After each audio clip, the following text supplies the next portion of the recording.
Hi, friends, fellow evolvers, and curious people everywhere.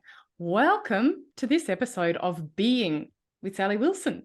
I'm Sally Wilson, and our very special guest today is Bec Duffield. Welcome, Bec. Thank you for having me. So, people, Bec is the creator of Zeropoint Yoga, which is a collection of yoga studios on the Bellarine Peninsula in Australia. She also has an online presence with on-demand yoga classes online. And I've done quite a bit of yoga in my time. A lot of you won't know that. One of the things that Bec has, I think, an extraordinary gift for is helping us to understand how yoga is imminently applicable and practical in our day-to-day living.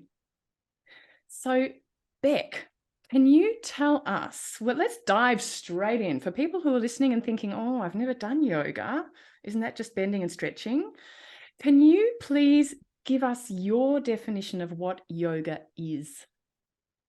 I would be happy to. I really like the use of imminently available because that's what really yoga is. It's a life science. It's guidance on how to live in the world. It gives guidance. The yoga system is so much more broad than the postural practice that most of us know, the stretching. And I think people have some kind of inkling that there's a little more to it than that. It feels a little different to, say, Pilates. So yoga is a system really and truly that tells you how to engage in the world, how to live your life. So there's guidance in yoga on everything from how to communicate to what to eat to how to have interpersonal relationships, how to clean your space, right through to how to train your mind to concentrate, how to learn to meditate. So there's guidance on every aspect of living in the yoga life sciences. One aspect of that is the asana practice. So the postural practice of keeping the body really healthy and supple. And then beyond that, most of the practices in yoga are on the mind. So yoga is principally a practice of training the mind. And I shared recently in a class, we talked about something called the Yoga Sutras. So if we go rewind back in time, um, let's say 5,000 years, we had yoga being spread around Asia as an oral tradition. So teacher to student, teacher to student. And then we had this great yogic sage, Patanjali, come along, and Patanjali wrote what's called the Yoga Sutras. And there is some debate on Patanjali, actually. Patanjali has always been referred to as a man, sometimes as a god. There's theories now that Patanjali might have been a group of people, could have been a group of women. We don't know. Anyway, Patanjali created what's called the Yoga Sutras, which are 192 tiny little verses that try to sum up this monstrous system of yoga. And right at the start of that, Patanjali gives us a verse that says what the purpose of yoga is. What's the point to all of this? What is this massive, enormous system that even tells you how to die? What is it about? Mm. And the translation of that, we've got three Sanskrit words, but the translation of that is the practice of yoga is to still the fluctuations of the mind.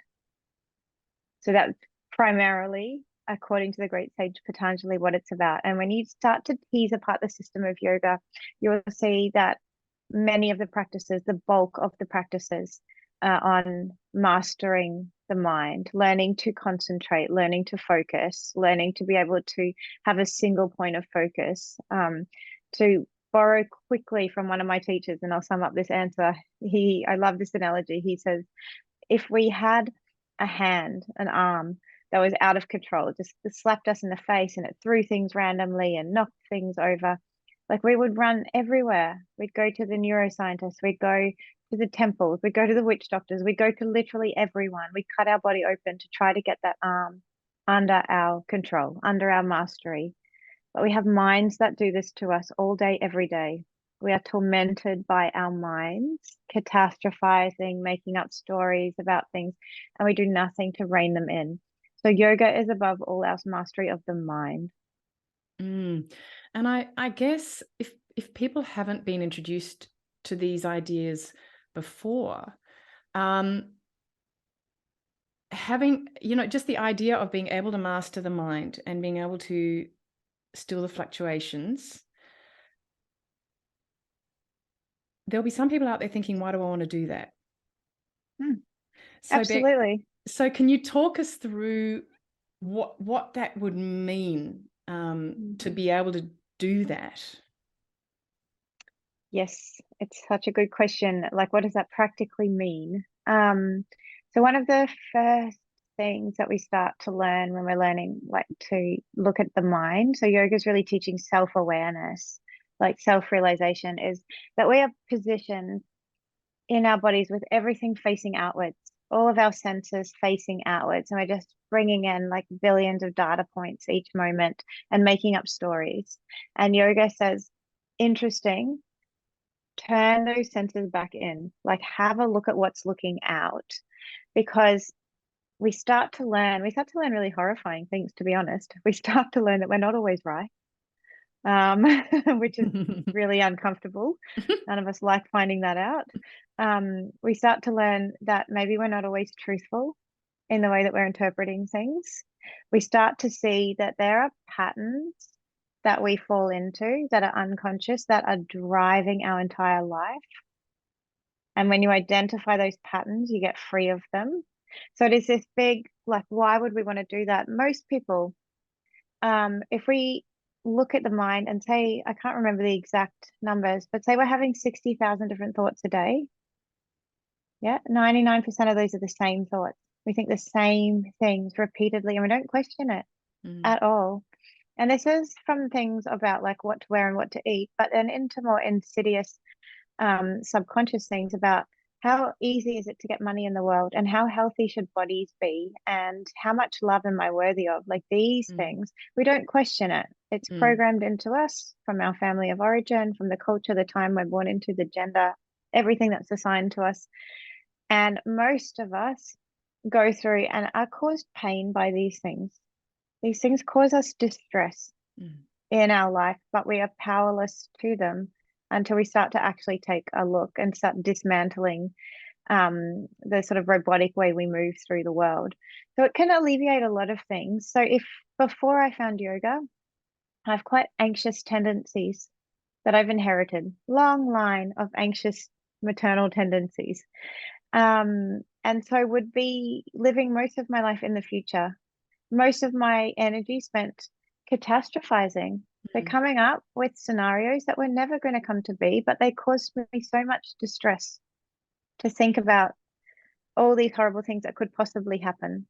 Yeah. And if I hadn't found yoga, I would have hemorrhaged most of my life force and my energy into this made up future that's not real, that will never be real, and just wasted like life force, as we say in yoga, on all of that. So it's the ability, firstly, to be like, oh my gosh, even that's massive, to even that, just to notice, hey, I'm spending most of my time in the future.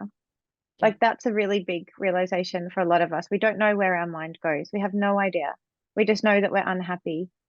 We know that we feel anxious. We know that we find the threat of rejection like so sickening.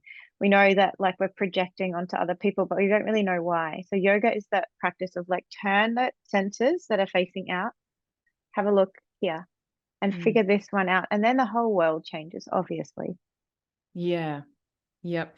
And you know that idea that's that's sort of thrown out there so often, which I think a lot of people hear and they're like, what does that even mean? How do you even do that? The whole idea of being present. I think for a lot of people, it's just like, what? What? Oh, How? it's And this is what yoga yes. helps us with, right? Yeah, well, I think in my view, present and embodied are like the same thing.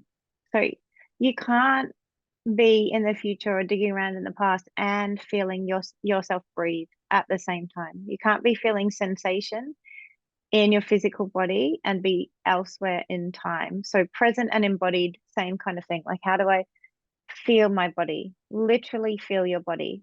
So if you think of like really big sensations that people have in the body, childbirth, big injury, orgasm, like the big sensations, those people are right there in their body for that moment. We're not in the past, we're not in the future.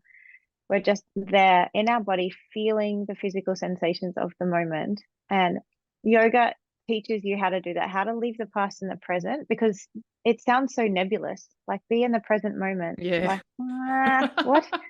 But if you say something like, feel your rib cage move as you breathe, that's the same thing as being in the present moment, because that's going to draw you straight into here and now. So it makes that present, that very like esoteric kind of concept of be present.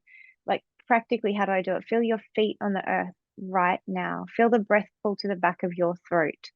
Like feel yourself touch your hands. And for a lot of people when they start yoga, embodiment is so far off.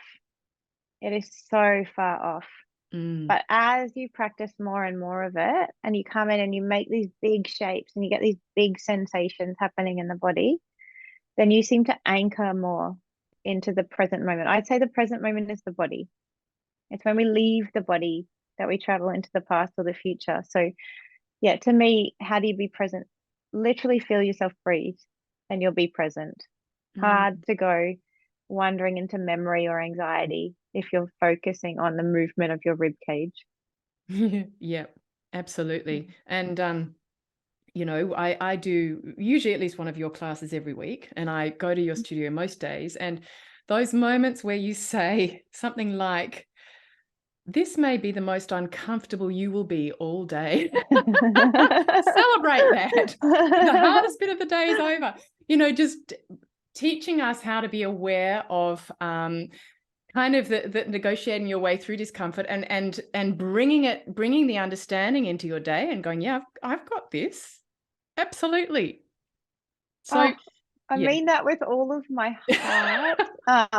You'll have people with their arms behind their back and their head underneath their hips and like, bound up in some way. And like I'll say, it's so lovingly, I'm like, I hope this is the worst thing that happens to you today. I hope this is just the absolute pinnacle of discomfort. And I mean it so much, right? Like I don't want people to get more uncomfortable than that. But like you say, like notice it.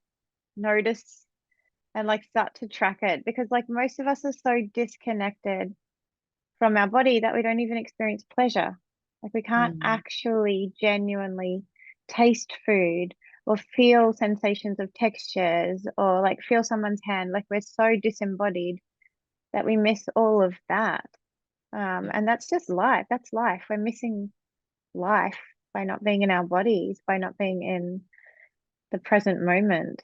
So I weave a lot of discomfort into my classes in a loving, like it is a genuinely loving way. Because sometimes that's how you get people embodied. Like when you gain more mastery over the present moment, you can get so subtle. You could sit there and be like, feel the 8 different parts to a breath. But if someone's like completely disembodied their entire life and has been numbing their life, like I was for ages with alcohol or drugs or, whatever like that, it takes something like being bound and upside down to like to literally feel the body because we're so disconnected from it. One So of the yeah, things that I love about those moments also are the moments where you're in this extreme discomfort, and beginners, people who haven't done yoga before, you don't start there, don't worry. You don't start no, like a pretzel. no, You no, don't need to. That's unnecessary. But you never um, need to. you never need to. But it's also then discovering that you can actually laugh through that discomfort, and whatever other discomfort comes through the day, it's that realization that I can actually laugh through this, you know? Oh, this is literally one of my favorite. There's a yoga concept for this, and I love it so much because what the concept is, it's saying like in every moment there is every potentiality. Like this isn't just yoga, everything teaches this. Quantum physics teaches this. Like every science will teach this. Everything exists. So say there's people listening now, and let's say there's 10 people listening. Someone will be anxious, someone will be numbing out, someone will be dissociating, someone will be joyful. Like there will be a spectrum, a full spectrum of experiences. And yoga says, see the full spectrum right in front of you, feel it all, like know that it's all there, but then focus in on the most beneficial part. So we're not bypassing, we're not saying like, know that there's something bad happening and pretend to be happy. We're Yeah. saying everything's there, but what's the most beneficial thing you could feel? Because you have the capacity to feel all the things. You can get angry like this, you can get joyful like that. Mm-hmm. Like I could say to you right now, guess what, Sal? Thanks for having me on your podcast. I've got $1 million for you. And like your emotions would change like this, right? Like Yeah. you would similarly, someone could call you, you could get horrific news in the next minute, and your emotions would change like that. Like it's precarious.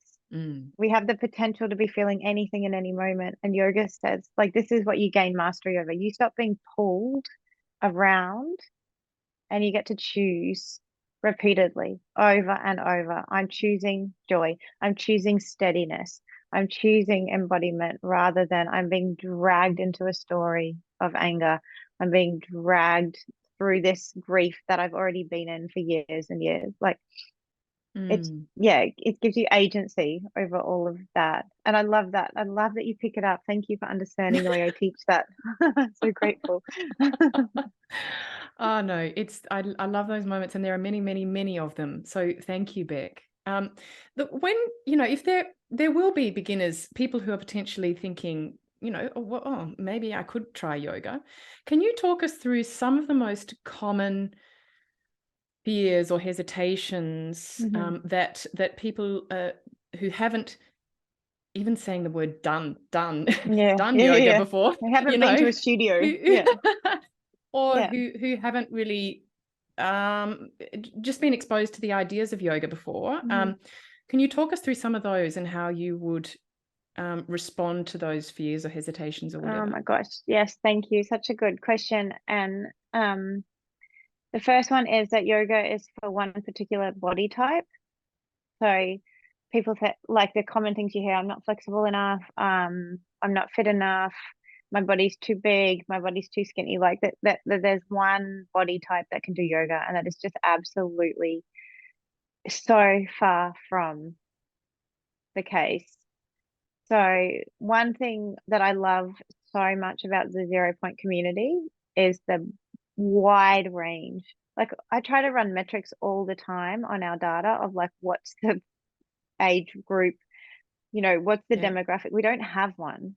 No. We're a nightmare for marketing because we don't have an avatar.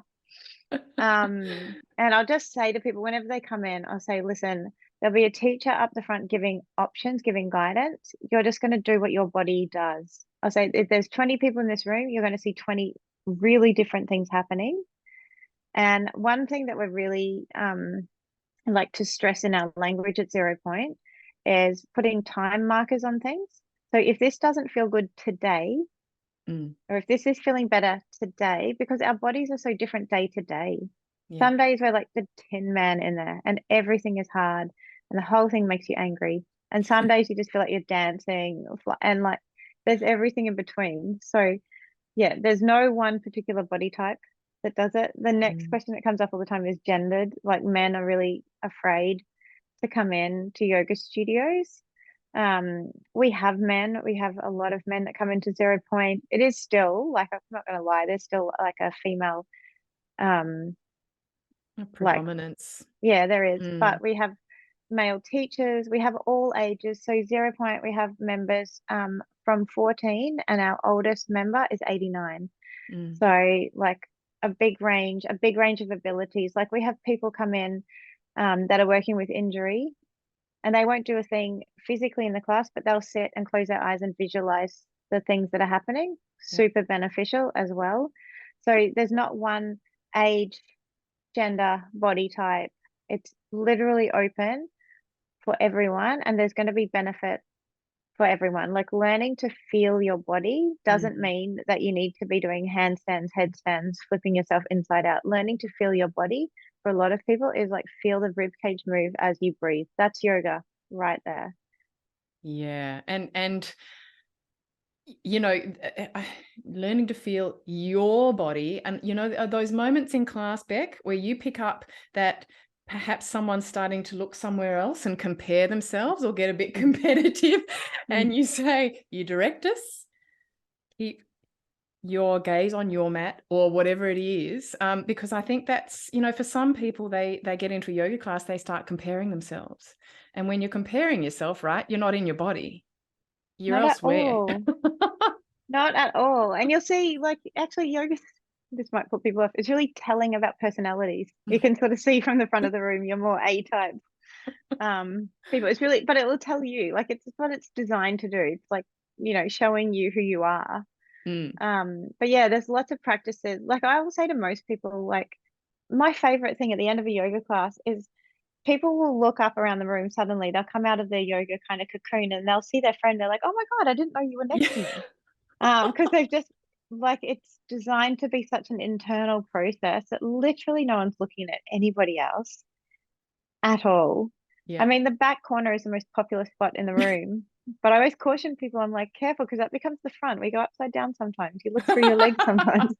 But Ah, yeah, most people, like, once you get over that initial anxiety of walking into a studio and then you look around and you see different body types, different shapes, different sizes, different ages, you're like, oh, okay. Like, I love seeing the relief wash through people's faces when they see who shows up for a class. Like, it's not just, all like young 20-year-old, really slim, tall, white. I mean, it's just yeah. not. And the Yeah. relief of that is huge. Mm.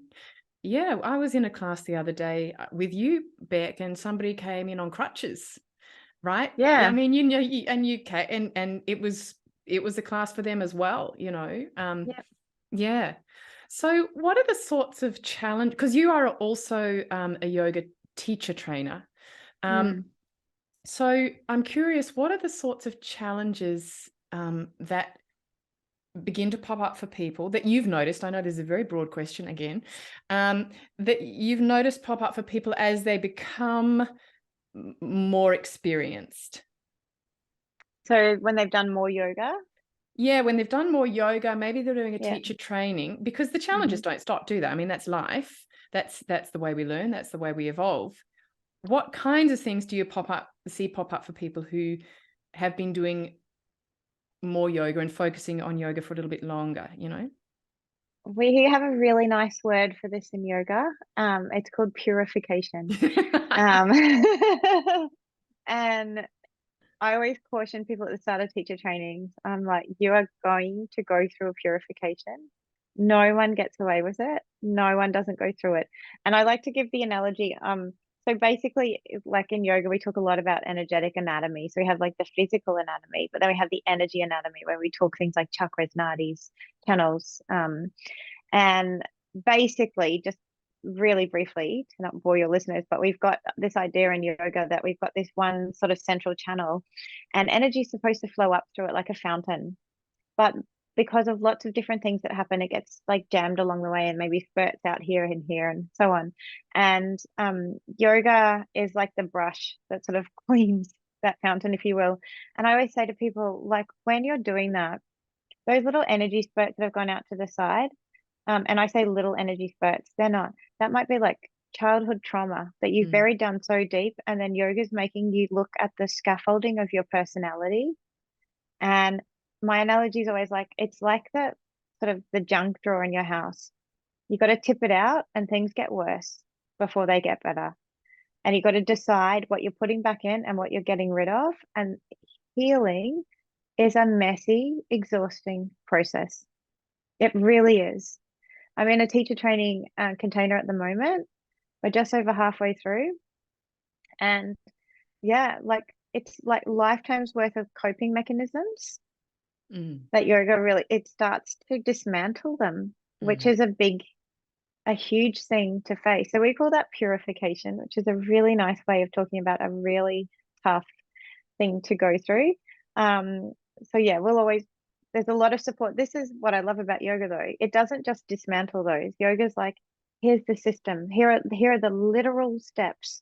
Do this, then do this, then do this. Like, it is so prescriptive when we do things like the yamas and niyamas, which is the moral and ethical code of yoga. I mean, that just should get put into schools. It's like, here's how to navigate the world. Mm. Here's what you do in this situation. And it's a playbook for life. So we're dismantling systems because you get this system, this playbook for life that makes too much sense. And you're like, damn it. I probably have to stop that coping mechanism. Damn it. I probably have to stop doing that. Like, it makes too much sense for people. I always teach, I'm like, take it or leave it. And then everyone sort of was like, I can't leave it. Yeah. It makes sense. You know, so it's like their own journey. So people, like, things fall apart, personalities come undone, defense mechanisms, projecting, ego, all of that sort of stuff starts to fray at some point, but it's not as terrible as it sounds, because you've literally got the steps. And the thing I like about yoga is they're really practical steps. So it's not something like be present. It's like feel your rib cage moving. Yeah. Like it's that kind of difference. Yeah. So it's accessible, like rebuilding. Yeah.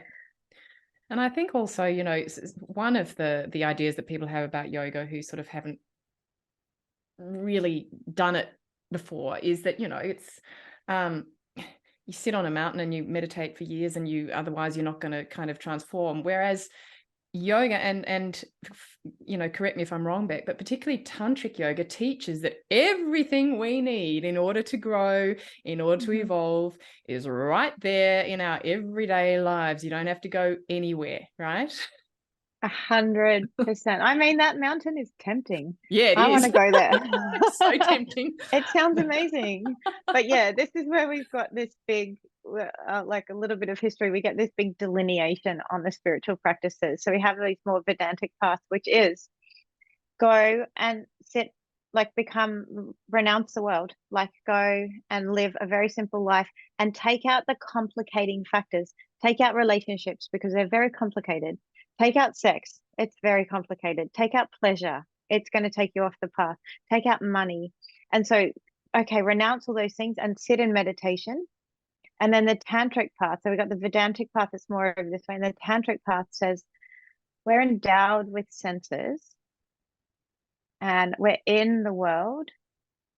And this is a path for householders. So it's like, have the relationships. My God, are you going to evolve more than in a relationship container? I mean, anyone that's in a long-term relationship knows that is just a mirror for all of your unhealed stuff. 100%. You can avoid that pretty well if you know, want to project onto someone or avoid the relationship. Have sex, have pleasure in your life, deal with money, deal with the world, but here's the guidebook on how to do it, which is why I love about Tantra, like the more, look, both paths are valid. I'm just a Tantra teacher, so I'm obviously have a bias, but the more Vedantic practices, they might say like, go and sit, and this is a 3-hour meditation, or this is a 30-day meditation. The longest meditation we have in Tantra is 26 minutes. Like, it is designed that you fit it into your life, and it's designed that you live it then. So it's not like I go to the yoga studio for 45 minutes a day and that's it. Then I'm a jerk the rest of the day. It's it's teaching you things like how to have truthful conversations, how to be straightforward with people, like hard, tricky concepts, right? That we don't actually get taught. Yeah. And so you can live out, and everything becomes a spiritual practice. Yeah. A conversation becomes a spiritual practice. The way you drive, the way you eat, the way you don't eat, like everything becomes deliberate and sacred in the way you move through the world. And I love that. Like when you said before, the imminent, like that's exactly what this is. Like it's happening here and now. And Yeah. that's what yoga is teaching us. Like I remember the absolute sense of relief I found when I got deeper into the yoga practices and was like, there is a guidebook for life. Thank God. Because like I have not been figuring this out. I've been like getting into trouble in relationships. I've been feeling anxious about the way I can't say what I feel. I didn't know how to speak up for myself. And then yoga's like, here you go. And I'm like, and I started testing it out. I'm like, oh my gosh, it works. Everything they say, like it works. My body's healthier. I have more money. My relationships are more solid. Like, Yeah. yeah, that. So Bec, when you talk about the handbooks, you've told us about the Yoga Sutras of Patanjali, whoever or whatever Patanjali was. Yeah. The Vedas, the Upanishads, are there particular texts that you're referring to that are great as a guidebook? Oh, I get asked this question a lot, and unfortunately, there's not. Like, there's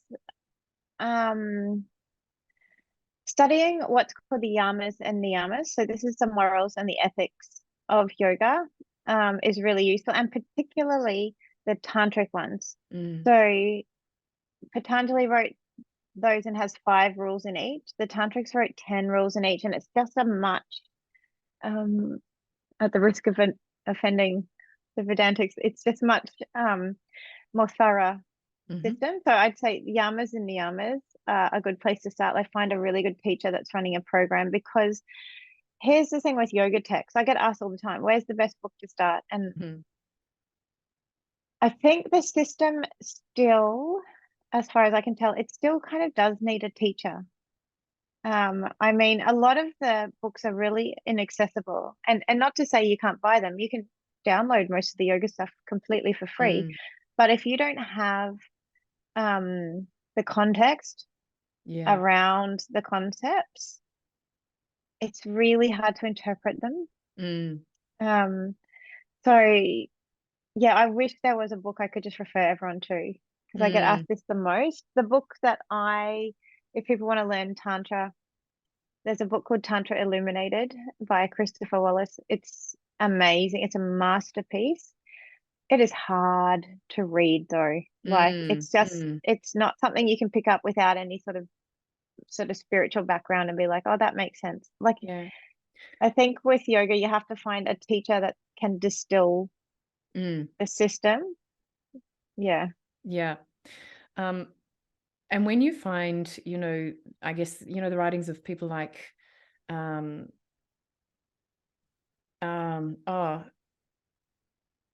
one whose primary teaching is who am I? Ramana Maharshi. Things like that. It's a relief, because it's such a simple teaching. And when I've looked at, the Upanishads or things like that, you say, I'm like, What? okay, I'm missing this. Or the Bhagavad Gita. And then I read a teacher's helpful interpretation of the Bhagavad Gita. I was like, oh, well, that makes sense. But that's, I think, what, partly, Bec, very much what your gift is being able to bring the wisdom that's presented in the sacred texts. I shouldn't say sacred, in the yogic texts, and help us understand how that's applicable, that it not only how it is, but it just is. I mean, you give examples at the beginning of every class that you teach. At the beginning of every week, you have a theme. And there are always kind of little light bulb moments. And I guess, some people, if they go straight to the texts, they're put off, because they're like, okay, gobbledygook, I don't get this. This is not the culture that I come from. I don't get it. But if we have a teacher who's helping us with that, gosh, yes, makes a huge difference. So thank you for that. Definitely. Like, the texts are hard. They just are. They really a struggle. And I think that's really what can differentiate yoga teachers, is like, how can you distill this and make it relevant for a room full of people in Ocean Grove that are aged between here and here? Because the text can be like, a lot of yoga teacher trainees would just say to teachers straight up, just don't talk about the spiritual stuff, because you're really going to scare people away. Just keep it like fitness. Don't mention it. That's always what I got taught. Like, really? Yeah. Wow. Just get people to move their bodies, get them embodied. And if people want the more spiritual stuff, they'll find it themselves. That was always what I got taught. And I've always been blown away that these texts are like 5,000 years old and they're still relevant. I mean, like, everything I read, I'm like, that still applies right now. That's still relevant right now. And it's too good. It's too good. And also, I mean, that also brings into question what those people's understanding of spiritual is. Because you can go into a class and hear one of the ideas, one of the teachings presented. You don't have to consider yourself a spiritual person to get it and to be able to apply it. It's practical. Absolutely. And I make a big effort with that, of taking the scary spiritual stuff out and being like, I don't know, I'm trying to think of an example of a theme I've taught. But just how do you, it's more like mind mastery, really, Mm, than anything else. And you can take the spiritual stuff out. And even when I do talk about stuff that seems scary, so I talk about the deities and the goddesses and stuff like that. And I explain them straight off the bat. I'm like, nothing in this asks you to believe that these forms are real. These are aspects of our mind. And the yogis gave them avatars because it's really hard for us to study our mind. Our mind is so slippery and nebulous that we can't sit there and talk about time, for example. But if I give time a form of a really scary looking lady that wears skulls around her neck and I call her Kali and put her in a story that represents time, that's way easier for us to follow. So mm. you have to give that context. If you just go in and start talking about the goddesses, you're going to lose half the room. It's just like, oh my God, I came to Yeah. work out. Yeah.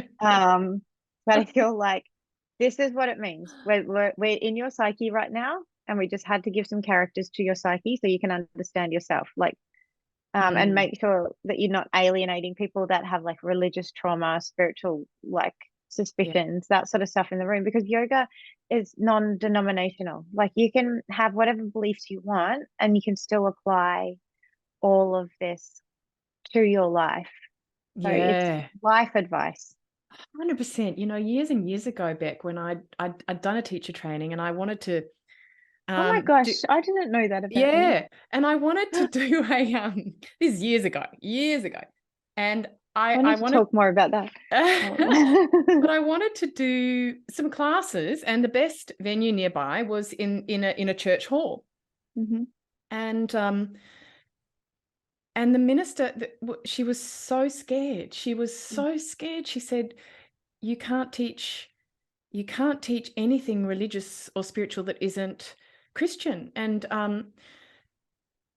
I suddenly realized, oh, but she doesn't realize that yoga is for anyone, whether they're Mm. atheist or whatever, Islam. It doesn't matter. It's life principles that are non-denominational. And Totally. I didn't have the words to give it at the time, but I was really taken aback because it had always kind of been obvious to me Yeah, yeah, that was the totally. case. Yeah. And I hadn't fully realized that to some people it can feel like a real threat to something. I'm not even sure exactly what to, but yes, it's I for. get it. Like from the outside, like if you're looking at a place that like maybe burns incense and talks in another language and plays That's true, weird actually. music, like, so like it's a fine line with like when you're going to scare people and when you've got to honor the tradition. Like I don't want to make like McDonald's yoga where you're just like making it so palatable. Like gyms do that. It's great.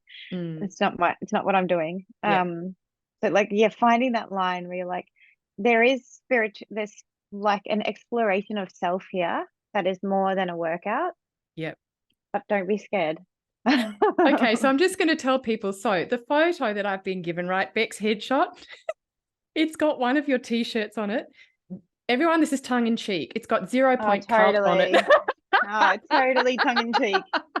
Yes. And and early on, really early on, Beck, when I'd only just met you and I'd started going to the studio, Hmm. I bumped into you just down the road having a beer, and I was like, yes, this Oh, is the kind of yoga that's for me. people get shocked. It's so funny. It's so funny. I was talking to someone the other day about watching Survivor, and they're like, Yeah. "Oh, you watch shows?" I'm like, yes. Like Another I'm just like a regular person.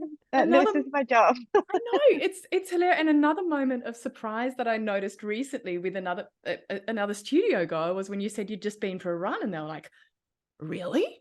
Oh, I know. I was like, "Oh I no, yoga know. teachers run." We do other I lift weights as well.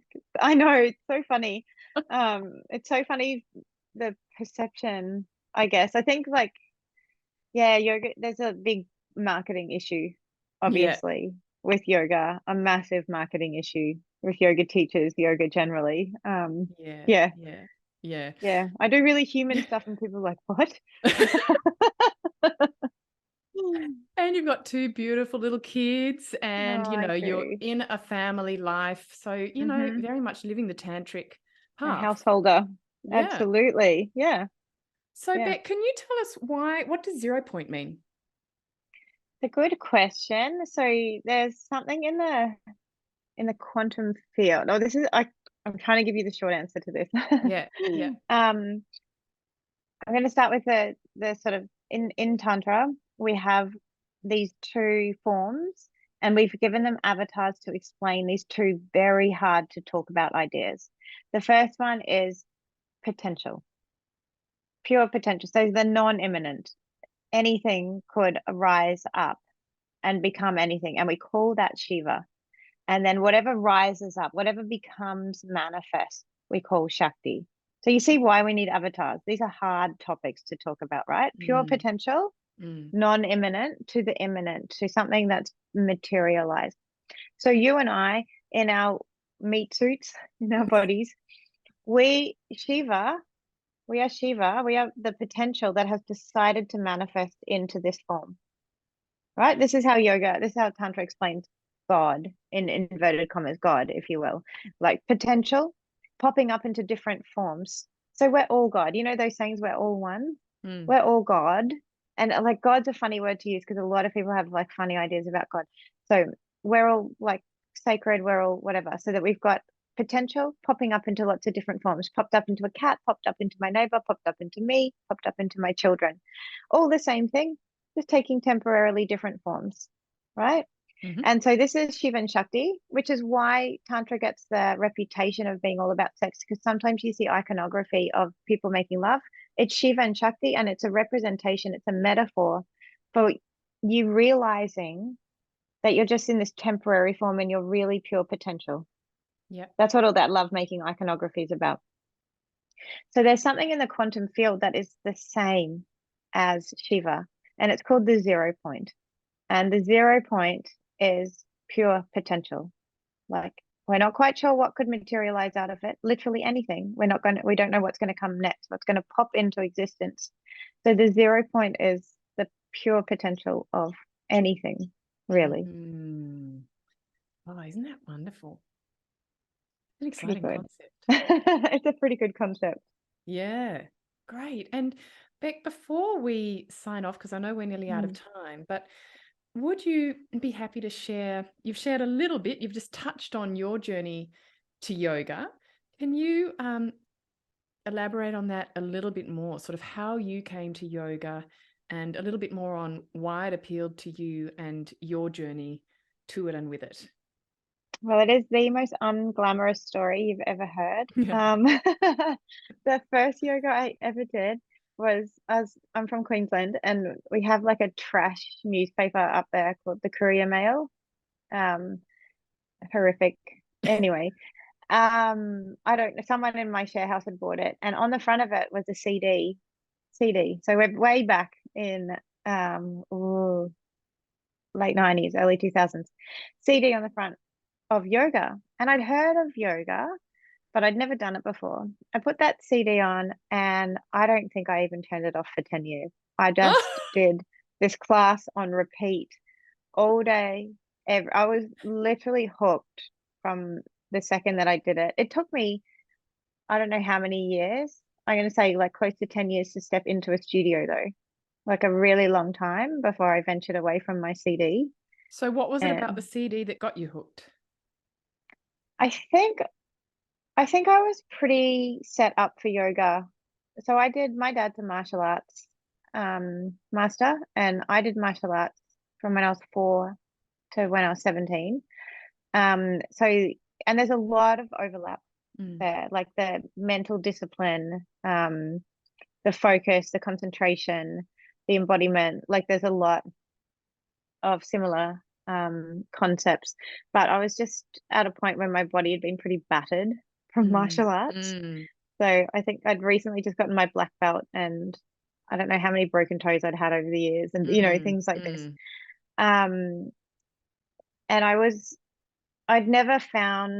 always been really active, like physical person, but I'd never found that same kind of flow state in anything else. And that CD just hit me right back into it's like when you're sparring, and I used to do a bit of kashiki, which is like full contact fighting, and you just drop into this zone where all the noise disappears, and your breath, all you are your body, like your body and your concentration, and things move slowly. And that's yoga. I get that same kind of thing. It's Mm. drug-like, I would say. So I hadn't found it outside of martial arts, and that CD came on, and I was like, oh my God, here it is.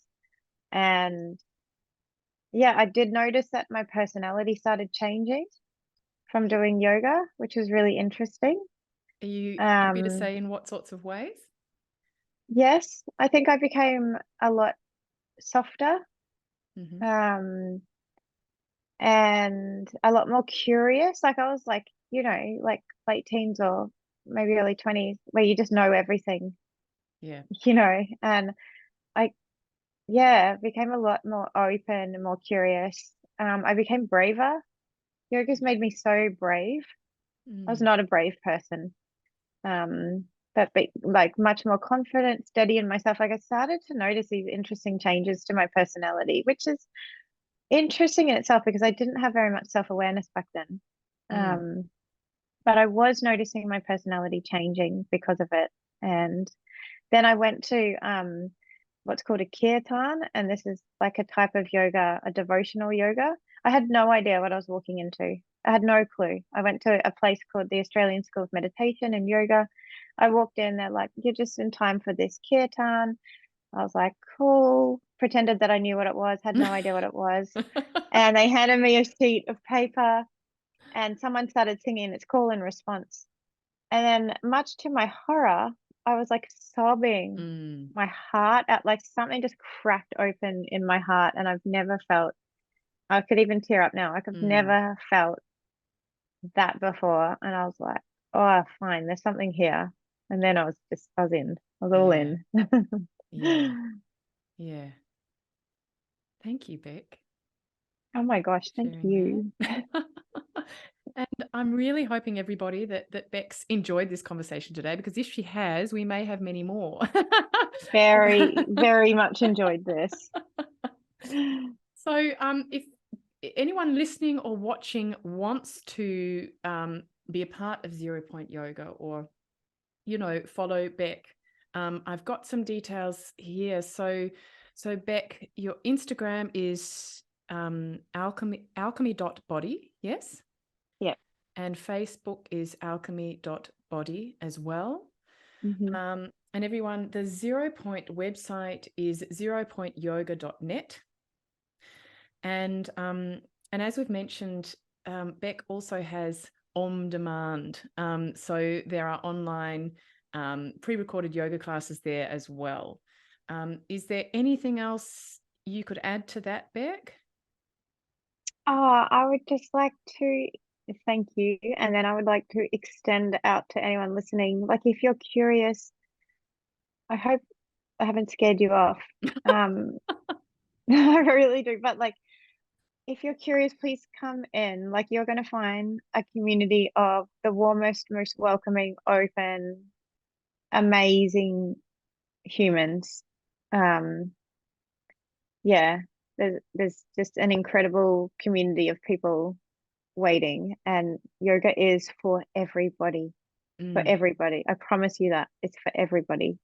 yeah. All you have to do is set foot in a yoga studio and you'll see, oh my gosh, it's not how it looks on Instagram. Like it's Yeah. how it And looks in the supermarket. yeah, exactly. And Bec, I think you mentioned the other day that you're also bringing in chair yoga for people who, Yes. can't stand and do yoga. So that's what we're talking Yeah. about here, people.